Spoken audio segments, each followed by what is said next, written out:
Hello everyone, কেমন আছো তোমরা সবাই? আশা করছি তোমরা সবাই ভালো আছো আর আমিও ভালো আছি।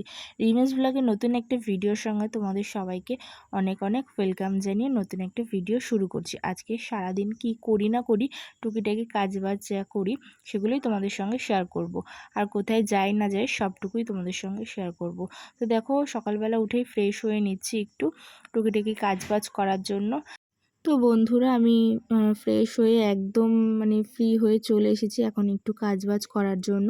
তো চলো, রান্নাঘরে চলে এসেছি। এদিকে ভাত আর ডালের জল বসিয়ে দিয়েছি। ভাতটা আর ডালটা আমি করব, আর পটল ভাজা আর উচ্ছে ভাজাটা আমি করব।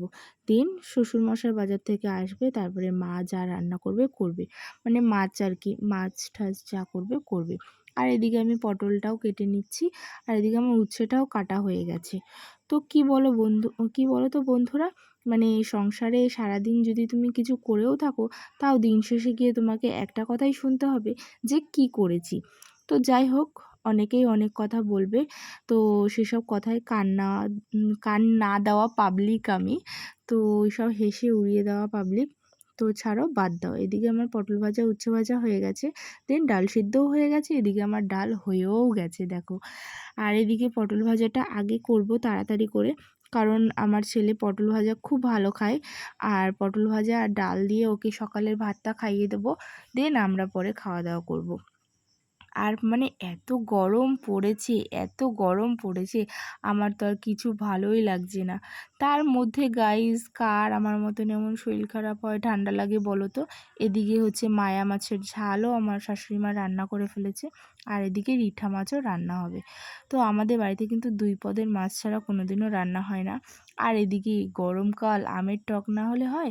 দেন আমি বিকেলবেলা রেডি হয়ে চলে এসেছি, আর ভাইও চলে এসেছে, বাবানকেও রেডি করিয়ে দিয়েছি আমাদের মেলায় যাব বলে। কালবৈশাখী চড়কের মেলা হচ্ছে মুক্তিসংঘ মাঠে। তো সেখানে মেলায় চলে এসেছি, বাবানের বায়না মিকি মাউস চড়বে। এবার ওকে মিকি মাউস হচ্ছে মিকি মাউসে চড়া উঠিয়েছি আর কি। যাই হোক গাইস, আমি একটু তুতলে যাচ্ছি। তোমরা একটু অ্যাডজাস্ট করে নিও প্লিজ প্লিজ প্লিজ। এই দেখো, বাবার না একটু ভীতু টাইপের, ও কখনো আর মিকি মাউসটা চড়েনি এখনও পর্যন্ত, ও একটু ভয়ই পায় বলতে পারো। দেন বাবানের মিকি মাউস চড়া হয়ে গেছে, আইসক্রিম খেয়েছি, ফুচকা খেয়েছি। আর বাবানের মামা বাবানকে একটা বুলেট গাড়ি কিনে দিয়েছে, খেলনা গাড়ি। আর এই যে এই চার চাকাটা দেখতে পাচ্ছ তো গাইজ, এইটাকে পিঠে বসিয়ে নিয়ে সবাই টানবে, জানো না? এটাই হচ্ছে আমাদের আজকের মানে বিশেষ আকর্ষণ বলতে পারো চড়কের, কালবৈশাখী চড়কের। তো দেখো গাইজ, এত লোক, এত এত লোক, প্রচুর ভিড় হয়েছে, আর খুব ভালোও লাগছে। আর হচ্ছে যেই লোকটাকে দেখলাম, ওই লোকটাই আর কি বেশি উদ্যোক্তা হয়তো, গাড়িটা টানার জন্য। আর আরও তার সঙ্গে দুটো ছেলেও টানবে গাইস। আর এই যে দেখো, গাছ ঘোরা শুরু হয়ে গেছে। আর এখানে এখন এরা বসি নেয়নি, তবে এই যে এরা বসি নিয়েছে। তো দেখো কীরকম, ভীষণ সুন্দর, ভীষণ সুন্দর লাগবে, তোমাদেরও খুব ভালো লাগবে যারা এখনও আসোনি কোনোদিনও মুক্তিসংঘ মাঠে কালবৈশাখী চড়ক দেখতে। সামনের বছর কিন্তু অবশ্যই এসো, কেউ মিস করো না।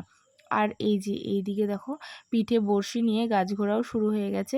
এই যে গাইজ দেখো, বাচ্চা কোলে নিয়েও ঘোরে, ভীষণ ভালো লাগে দেখতে। আর যারা ভয় পায় তারা ভয় পায়।